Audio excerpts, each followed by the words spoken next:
बाबा साहब डॉक्टर अंबेडकर का नाम लेना फैशन नहीं है। बाबा साहब डॉक्टर अंबेडकर का नाम लेने से एक ऊर्जा मिलती है। ये स्वर्ग, ये नर्क, ये भगवान, ये सब कुछ इंसान को मूर्ख बनाए रखने के धंधे हैं, हथकंडे हैं। इस धर्म के नाम पर, स्वर्ग नर्क के नाम पर डराकर कि स्वर्ग में होगा तो अप्सराएं मिलेंगी और नर्क में जाओगे तो तेल के कुएं, उसमें कढ़ाई में जो तला जाएगा, आपके पकोड़े बनाए जाएंगे। ये सब डराने के हथकंडे हैं। ये भगवान के नाम से डराया जाता है। एक फिल्म देखी आपने, ओ माई गॉड, OMG। उसमें लास्ट में एक शब्द बोला जाता है, वो शब्द। नमस्कार, आप देख रहे हैं द जनता लाइव। मैं हूं आपके साथ नलिनी। जिस प्रकार से देश की संसद में गृह मंत्री अमित शाह ने बाबा साहब पर टिप्पणी की, उसको लेकर हर वर्ग में एक गुस्सा नजर आ रहा है। इसी मुद्दे पर मेरे साथ चर्चा करने के लिए और ये समझने के लिए कि इस पूरे मुद्दे को श्री भानु प्रताप जी कैसे देखते हैं, हम इनके पास आ पहुंचे हैं। भानु प्रताप जी हमारे साथ मौजूद हैं, सुप्रीम कोर्ट के अधिवक्ता हैं। सर, जिस प्रकार से अमित शाह ने कहा कि अंबेडकर बोलना फैशन हो गया है, अगर इतनी बार भगवान का नाम लेते तो 7 जन्मों तक स्वर्ग मिल जाता, आप इसको कैसे देखते हैं? मैं दावे के साथ कहता हूं, इतनी बार नहीं, इससे भी लाख करोड़ों गुना बार अगर भगवान का नाम लो, रात दिन वो माला जो जपते रहते ना, बटन वाली, अगर वो भी जपते रहो तो भी किसी के भगवान का या किसी भी भगवान का नाम लेने से किसी का कुछ भी भला होने वाला नहीं है। यहां तक कि जो कह रहा अमित साहब, उसका भी भला होने वाला नहीं है। स्वर्ग नरक की तो बात ही दूर है। दूसरी बात यह है, बाबा साहब डॉक्टर अंबेडकर का नाम लेना फैशन नहीं है। बाबा साहब डॉक्टर अंबेडकर का नाम लेने से एक ऊर्जा मिलती है, एक लड़ने का, संघर्ष करने का हौसला मिलता है, एक जीवन जीने का मादा मिलता है। एक लड़ाई जो स्वतंत्रता, समानता, न्याय के लिए हो, उस लड़ाई को लड़ने के लिए एक बल मिलता है।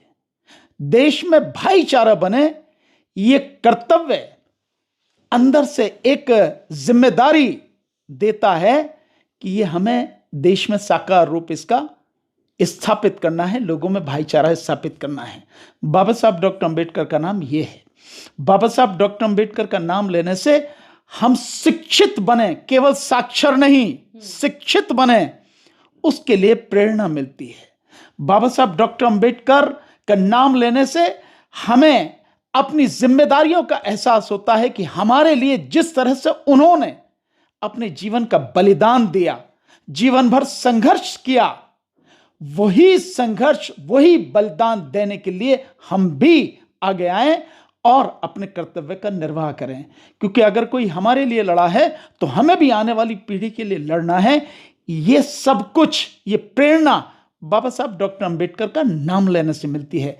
लेकिन जो लोग अपराधी प्रवृत्ति के हों, बेईमान हों, छटे हुए भ्रष्टाचारी हों, तड़ी पार का लेवल जिन पर लगा हो, वो लोग इस नाम के महत्व को नहीं समझ सकते। इस नाम में जो ताकत है, जो ज्ञान का एक पुंज है, उसको नहीं समझ सकते हैं। इसलिए वो ये बात कर रहे हैं। हाँ, मैं दावे के साथ कह सकता हूं कि, और अगर चाहिए भी, तो ये जो स्वर्ग है 7 जन्मों तक या 7,000, 7 लाख, 7 करोड़ जन्मों तक, तो हमेशा तुम जैसे लोग ही रखो इसे। हमें ना चाहिए स्वर्ग, हमें तो वो चाहिए जो बाबा साहब डॉक्टर अंबेडकर ने कहा। और वो क्या है कि हमें राजनीतिक न्याय चाहिए। आज तो तुम मशीन के माध्यम से सारा राजनीतिक न्याय सबसे छीन ले रहे हो। हमें सामाजिक न्याय, हमें आर्थिक न्याय चाहिए। उसके लिए हम संघर्ष कर रहे हैं। हमें आज़ादी चाहिए, स्वतंत्रता चाहिए, ताकि हम और हमारे जैसे लोग, इस देश के तमाम लोग अपना विकास कर सकें। हमें चाहिए वो समानता जो भेदभाव मिटाकर सबको एक तरह से देखे, समान दृष्टिकोण से देखे, समान भाव से देखे। स्वर्ग या नर्क जैसा सर कुछ होता है? ये जो स्वर्ग की प्राप्ति हो जाएगी, 7 जन्म तक आप भगवान के पास पहुंच जाएंगे, ऐसा कुछ होता है? नलनी, ये स्वर्ग, ये नर्क, ये भगवान, ये सब कुछ इंसान को मूर्ख बनाए रखने के धंधे हैं, हथकंडे हैं। ये लोगों को अंधविश्वास में ढकेलने का एक तरीका है, और ये बहुत बड़ा षड्यंत्र है जिन लोगों ने ये फैलाया है अपने निहित स्वार्थ के लिए, और कुछ नहीं है। आप करोगे नहीं, काम नहीं करोगे आपको कोई ना स्वर्ग मिले ना नरक मिले। जो भी कुछ होना है इसी धरती पर होना है। इस धरती के बाद क्या है हमें नहीं पता, किसी को भी नहीं पता। इस धरती से आने से पहले क्या था किसी को नहीं पता। ये सब यहां के लोगों ने अपनी दुकान बनाई है और इस धर्म के नाम पर, स्वर्ग नरक के नाम पर डराकर कि स्वर्ग में होगा तो अप्सराएं मिलेंगी और नरक में जाओगे तो तेल के कुएं उसमें कढ़ाई में जो तला जाएगा, आपके पकोड़े बनाए जाएंगे। ये सब डराने के हथकंडे हैं। ये भगवान के नाम से डराया जाता है। एक फिल्म देखी आपने, ओ माई गॉड, OMG। उसमें लास्ट में एक शब्द बोला जाता है, वो शब्द बोलता है, उसका नाम भी अब तो मुझे लेने में भी बड़ी वो हो रही है अजीब सी कि कैसे आदमी, मिथुन चक्रवर्ती उसमें जो सन्यासी बना है वो कहता निर्भय भव, निर्भय भव, यानी किसी भी किस्म का भय ना हो, हर व्यक्ति भय से मुक्त हो जाए। लेकिन धर्म, ये भगवान, ये स्वर्ग, ये नरक, ये लोगों को डराने के हथकंडे हैं। सर, जब भी बाबा साहब का नाम लिया जाता है तो इस तरीके से प्रेजेंट किया जाता है कि उन्होंने सिर्फ एक विशेष तबके के लिए काम किया है। ऐसा है क्या कि बाबा साहब सिर्फ दलितों की लड़ाई लड़ी, सिर्फ दलित नेता थे? देखिए, अगर मैं थोड़ा सा आपको इतिहास में पीछे ले जाता हूं जी। बाबा साहब डॉक्टर अंबेडकर संविधान सभा में चुने जाने से पहले और पंडित जवाहरलाल नेहरू जी की कैबिनेट में लॉ मिनिस्टर होने से पहले यहां की जो गवर्नर जनरल की काउंसिल थी, यानी गवर्नर जनरल जो मालिक था, आजादी से पहले भारत का मालिक था और सत्ता उनके नाम से उनके हाथ में थी, सब कुछ वैसे चलती थी। गवर्नर जनरल की काउंसिल के मेंबर रहे और लेबर मेंबर, यानी एक तरह से कह सकते हैं आप लेबर मिनिस्टर रहे। तो लेबर के लिए जो अधिकार होने चाहिए उसको ज्यादा से ज्यादा 8 घंटे काम करना हो, उससे काम नहीं लिया जाए और उससे ज्यादा काम तो उसे ओवर टाइम दिया जाए।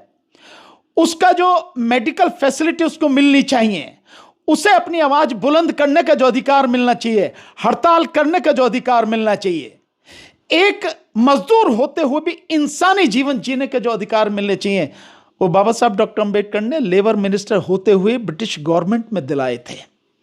आज की तारीख में जो आप ये सारी चीजें देख रहे हैं, लेबर को जितने अधिकार मिले वो सब बाबा साहब डॉक्टर अंबेडकर की देन है। तो बाबा साहब डॉक्टर अंबेडकर, लेबर क्या किसी एक धर्म या जाति से थी, एक प्रदेश से थी, पूरे देश के लिए थी। और इससे पहले जो बाबा साहब डॉक्टर अंबेडकर ने जो रिजर्व बैंक है, भारतीय रिजर्व बैंक, इसकी जो नींव रखी गई, उस नींव को रखने वाले, उसके लिए सब कुछ बनाने वाले, उस आइडिया को देने वाले कौन थे? बाबा साहब डॉक्टर अंबेडकर। इस देश में जो बड़े बड़े बांध बने हुए, उन बांधों की जो योजना बनाने वाले कौन थे? ये तो ब्रिटिश पीरियड में बने थे, भारत की आजादी से पहले। उसको बनाने वाले कौन थे? बाबा साहब डॉक्टर अंबेडकर थे। बाबा साहब डॉक्टर अंबेडकर ने रुपए की समस्या जो बताई, क्या केवल एक समाज के लिए थी रुपए की समस्या? वो जो इतने बड़े जो वित्त के मामलों को देखने वाले थे, ये यूं कहो कि अर्थशास्त्री थे इतने बड़े, तो वो अर्थशास्त्र का उनका ज्ञान क्या केवल एक व्यक्ति के लिए था, एक समाज के लिए था, एक धर्म के लिए था? सबके लिए था। तो बाबा साहब डॉक्टर अंबेडकर ने सबके लिए किया। हिंदू कोड बिल जो था, क्या वो केवल दलितों के लिए था या केवल एक जाति धर्म विशेष के लिए था?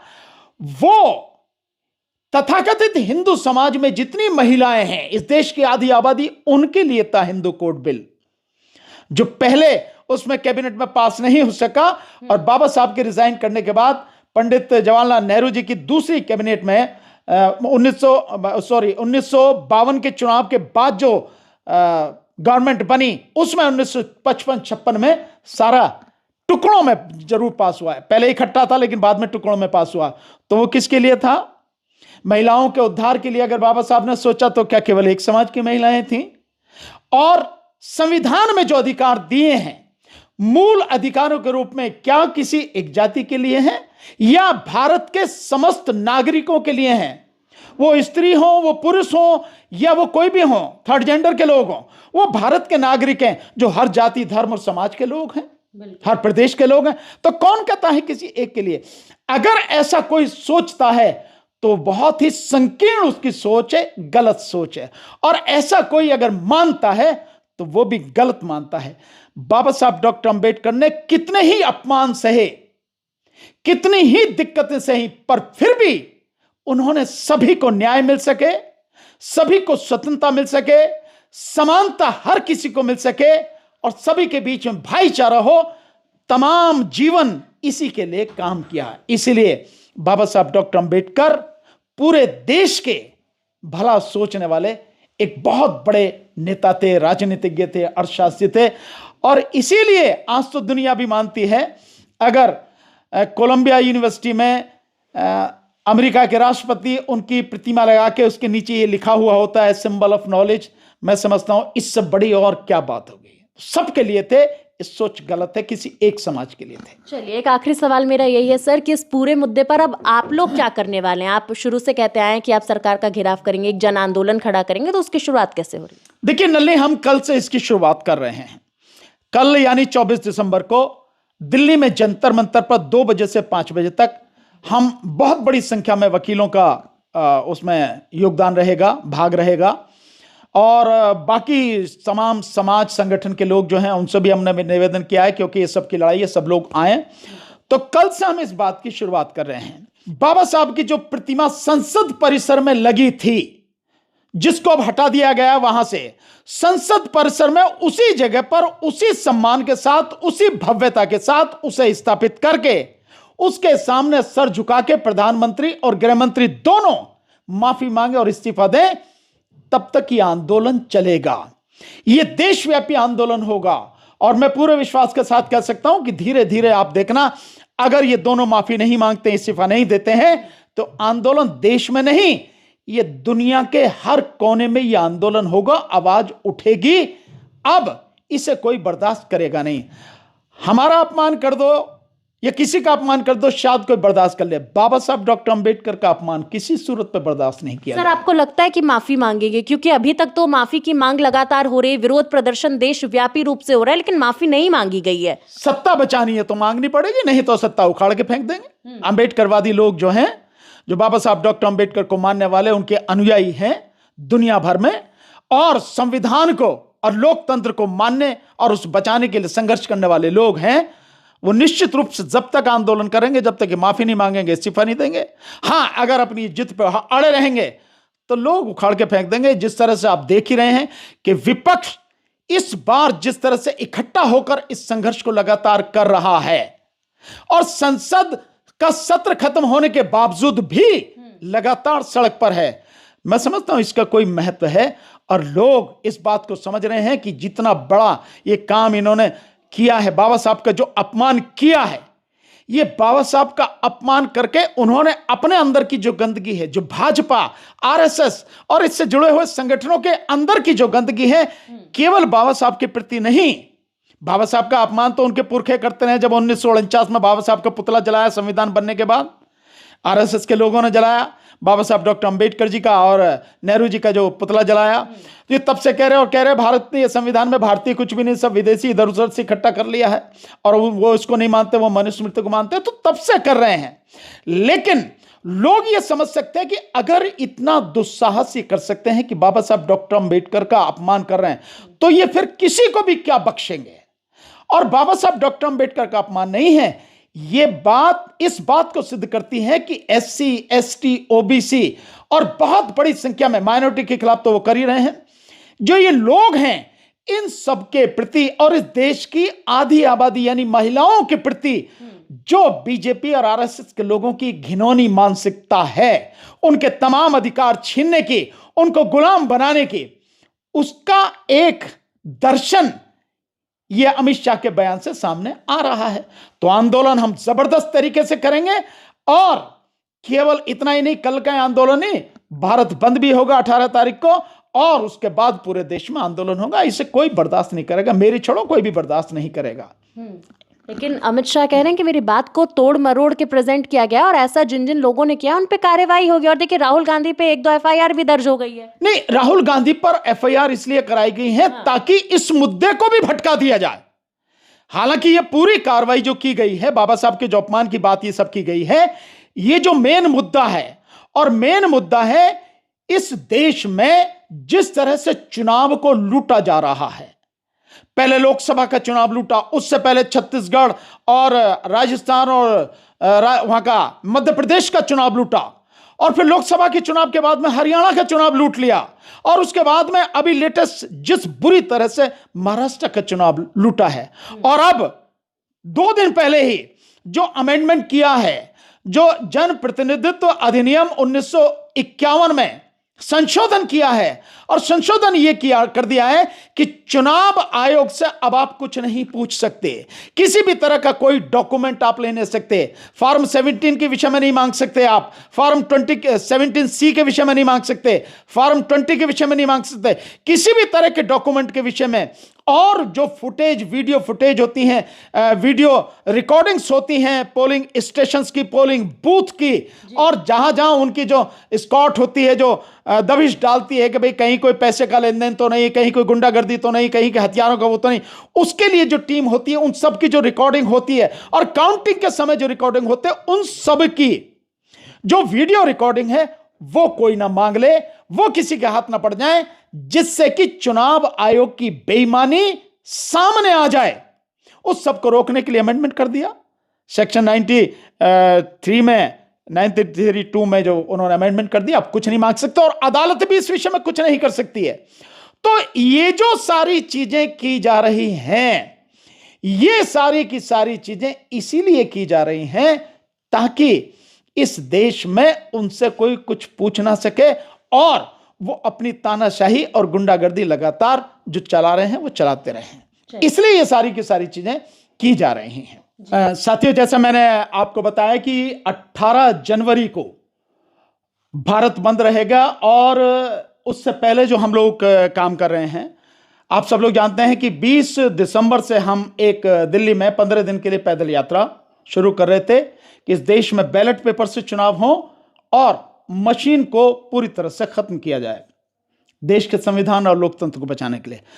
अब वो जो हमारी यात्रा है वो परसों यानी 25 दिसंबर से रानी झांसी रोड पर डॉक्टर अंबेडकर भवन है, वहां से हम लोग शुरू कर रहे हैं, और ये यात्रा 10 दिन तक चलेगी। हर दिन सुबह 10-11 बजे शुरू होगी, शाम को 5-6 बजे खत्म होगी। इसी तरह से लगातार चलेगी 10 दिन के लिए। मैं आप सब लोगों से एक निवेदन कर रहा हूं, साथियों, हमने ये जो लड़ाई है अब तक लगातार लड़ते आ रहे हैं, पर इसमें आपके सहयोग के बिना ये लड़ाई जीतना संभव नहीं है। आर्थिक सहयोग आपका हमें चाहिए, और मैं उस आर्थिक सहयोग के लिए आप सबसे निवेदन करूंगा कि एक हमारा जो नंबर है, उस नंबर पर आप फोन पे के माध्यम से, मेरा वो नंबर है, उस पर आप हमें जिसकी जैसी क्षमता हो, जैसी इच्छा हो, हमें आर्थिक सहयोग कर सकते हैं, ताकि ये जो हमारी यात्रा 25 दिसंबर से शुरू होगी बैलेट पेपर से चुनाव को लेकर, मशीन के खात्मे को लेकर, ये यात्रा सुचारू रूप से चल सके। और क्योंकि ये पहला फेज है दिल्ली में, इसके बाद हम लोग महाराष्ट्र शिफ्ट करेंगे, और पूरे महाराष्ट्र में ये आंदोलन हम लोग करेंगे, और फिर उसके बाद में पूरे देश में ये आंदोलन होगा। और ये लड़ाई अब जब तक चलेगी जब तक बैलेट पेपर से चुनाव सुनिश्चित न हो जाए और मशीन का खात्मा न हो जाए। तो इसके लिए क्राउड फंडिंग के लिए मैं आपसे रिक्वेस्ट कर रहा हूं, आप हमें क्राउड फंडिंग के माध्यम से जिसकी जैसी योग्यता, जैसी क्षमता हो, वो हमें सहयोग करें। नंबर है मेरा फोन पे के माध्यम से इस नंबर पर कर सकते हैं जो मैं बता रहा हूं, 858-797-9947। आप लोग जो भी आपकी इच्छा हो हमें इस पर सहयोग कर सकते हैं, आर्थिक सहयोग। मैं एक बार फिर से नंबर बता रहा हूं, फोन पे के माध्यम से 858-797-9947। Thank you. मतलब संदेश साफ है कि बाबा साहब की जिस प्रकार से डिसरिस्पेक्ट की गई वो आप लोग नहीं सहेंगे और सड़कों पर उतरेंगे। इसी प्रकार से जनता के मुद्दे आप तक पहुंचाती रहूंगी। बने रहें द जनता लाइव के साथ।